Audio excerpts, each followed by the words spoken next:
আসসালামু আলাইকুম। প্রতিবাদ কণ্ঠ টেলিভিশনের পক্ষ থেকে সবাইকে স্বাগতম। আপনাদের সাথে আছি আমি মোহাম্মদ মমিনুল ইসলাম। ঢাকা থেকে মোহাম্মদ মমিনুল ইসলাম নিজস্ব প্রতিনিধি জানিয়েছেন, খালেদা জিয়ার মৃত্যু জাতির জন্য অপূরণীয় ক্ষতি। মির্জা ফখরুল। বিএনপি চেয়ারপারসন ও 3 বারের সাবেক প্রধানমন্ত্রী বেগম খালেদা জিয়ার মৃত্যু জাতির জন্য এক অপূরণীয় ক্ষতি বলে মন্তব্য করেছেন বিএনপির মহাসচিব মির্জা ফখরুল ইসলাম আলমগীর। মঙ্গলবার সকাল 9টায় ঢাকার এভারকেয়ার হাসপাতালে আয়োজিত এক সংবাদ সম্মেলনে আবেগময় কণ্ঠে তিনি বললেন, গণতন্ত্রের মা, আমাদের জাতীয় অভিভাবক, ভোর 6টায় আমাদের ছেলে চলে গেছেন। এই শোক ভাষায় প্রকাশ করার মতো নয়। আমরা ভেবেছিলাম আগের মতো এবারও তিনি সুস্থ হয়ে আমাদের মাঝে ফিরে আসবেন, কিন্তু তার হল না। তার শূন্যতা এ জাতি কখনোই পূরণ করতে পারবে না। মির্জা ফখরুল আরও বলেন, বেগম খালেদা জিয়া সারা জীবন জনগণ ও জনকল্যাণের জন্য নিজেকে উৎসর্গ করেছেন। তার মৃত্যুতে দেশে একটি বড় রাজনৈতিক শূন্যতা তৈরি হয়েছে। তিনি জানান, প্রধান উপদেষ্টা ইতোমধ্যে ফোন করেছেন এবং সকাল 10টায় উপদেষ্টা পরিষদের বৈঠক অনুষ্ঠিত হবে। সেখানে রাষ্ট্রীয় মর্যাদা, দাফন সহ বিভিন্ন বিষয় নিয়ে আলোচনা করা হবে। এছাড়া সরকারের কর্মসূচির সঙ্গে সমন্বয় করা হবে। একই সঙ্গে বিএনপির স্ট্যান্ডিং কমিটির একটি বৈঠকও অনুষ্ঠিত হবে। 80 বছর বয়সী বেগম খালেদা জিয়া মঙ্গলবার ভোর 6টার দিকে রাজধানীর এভারকেয়ার হাসপাতালে চিকিৎসাধীন অবস্থায় ইন্তেকাল করেন। ইন্না ইল্লাহি ওয়া ইন্না ইলাইহি রাজিউন। মৃত্যুকালে তিনি ফুসফুসের সংক্রমণজনিত শ্বাসকষ্ট, নিউমোনিয়া এবং কিডনি, লিভার, আর্থ্রাইটিস ও ডায়াবেটিস সহ বিভিন্ন পুরবা জটিলতায় ভুগছিলেন। পরিস্থিতি গুরুতর হওয়ায় তাকে নিবিড় পরিচর্যা কেন্দ্রে আইসিইউতে রাখা হয়েছিল, তবে শেষ পর্যন্ত তাকে বাঁচানো সম্ভব হয়নি। বেগম খালেদা জিয়া ছিলেন বাংলাদেশের প্রথম নারী প্রধানমন্ত্রী এবং মুসলিম বিশ্বের দ্বিতীয় নারী প্রধানমন্ত্রী। তিনি 3 বারের প্রধানমন্ত্রী হিসেবে দায়িত্ব পালন করেছেন এবং বাংলাদেশ জাতীয়তাবাদী দল বিএনপি এর চেয়ারপারসন ও দলনেত্রী হিসেবে দীর্ঘদিন দেশের রাজনীতিতে গুরুত্বপূর্ণ ভূমিকা রেখেছেন। খালেদা জিয়ার মৃত্যুতে রাজধানীর এভারকেয়ার হাসপাতালে হাজারো মানুষ সমবেত হয়েছেন। বিএনপির নেতাকর্মী, সমর্থক এবং সাধারণ মানুষ শোক প্রকাশ করেছেন। হাসপাতালের ফটকের সামনে দাঁড়িয়ে থাকা মানুষের চোখ মুখে ছিল গভীর শোকের ছায়া। কেউ চুপচাপ দাঁড়িয়ে, কেউ চোখ মুছছিলেন, কেউ 2 হাত তুলে দোয়া করছিলেন। সকাল থেকে রাজধানীর বিভিন্ন এলাকা থেকে নেতাকর্মীরা হাসপাতালে আসতে থাকেন। এই দিন হাসপাতালের সামনে দলীয় স্লোগান নয়, শোকই ছিল প্রধান ভাষা। অনেক নেতাকর্মীকে একে অপরকে জড়িয়ে ধরে কাঁদতে দেখা যায়। সাধারণ মানুষও শোক প্রকাশ করেছেন। এক তরুণ বলেন, আমরা যাকে টিভি ও পত্রিকায় দেখেছি তিনি আর নেই, এটা নিজের চোখে না দেখলে বিশ্বাস হচ্ছিল না।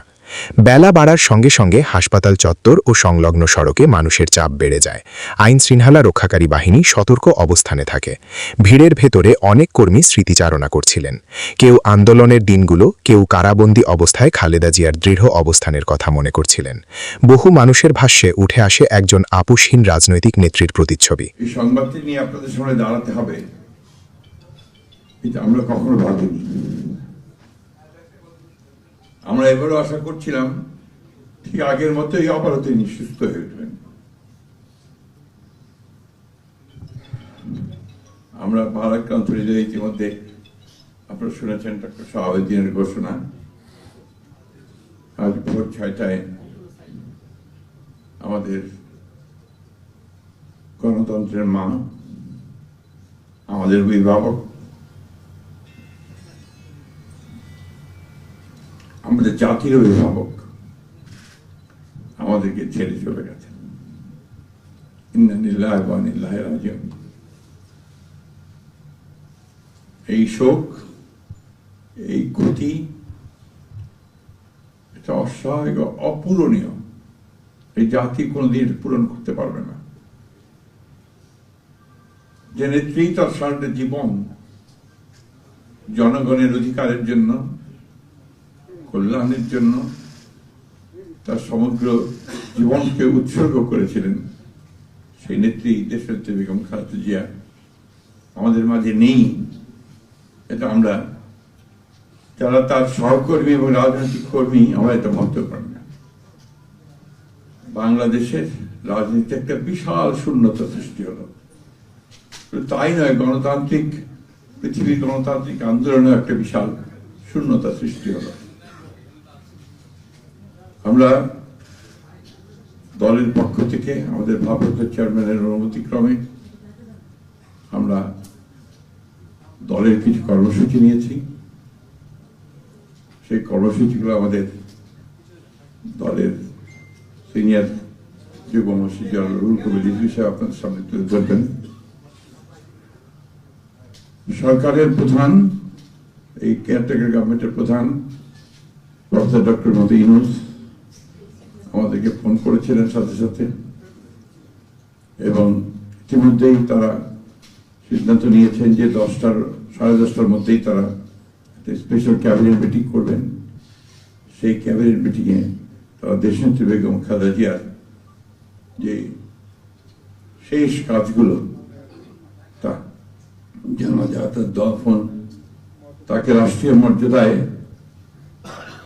দফন করা, তাকে রাষ্ট্রীয় মর্যাদা দেওয়া, এই বিষয়গুলি নিয়ে তারা সকাল 10টার সময় একটা সভা করবেন। এরপরে আমরা পুরো জিনিসটাকে কোঅর্ডিনেট করে আবার সেটা আপনাদের সামনে জানাবো। আমি এখন অনুরোধ করব আমাদের দলের সিনিয়র যুব মহাসচিব জনাব রুহুল কবির রিজভী, তিনি আপনাদের সামনে দলের কর্মসূচিটা জানাবেন। এটা হচ্ছে আপাতত এখনই নেওয়া কর্মসূচি। এরপরে আমাদের একটা স্ট্যান্ডিং কমিটির মিটিং হবে 12:30টার দিকে। সেই মিটিংয়ে আমরা আরো বিস্তারিত কর্মসূচি গ্রহণ করব, আর সরকার যে সমস্ত কর্মসূচিগুলো তার সঙ্গে কোঅর্ডিনেট আমরা করব, এবং সে বিষয়গুলো আপনাদেরকে পরে জানাবো। ধন্যবাদ। আসসালামু আলাইকুম।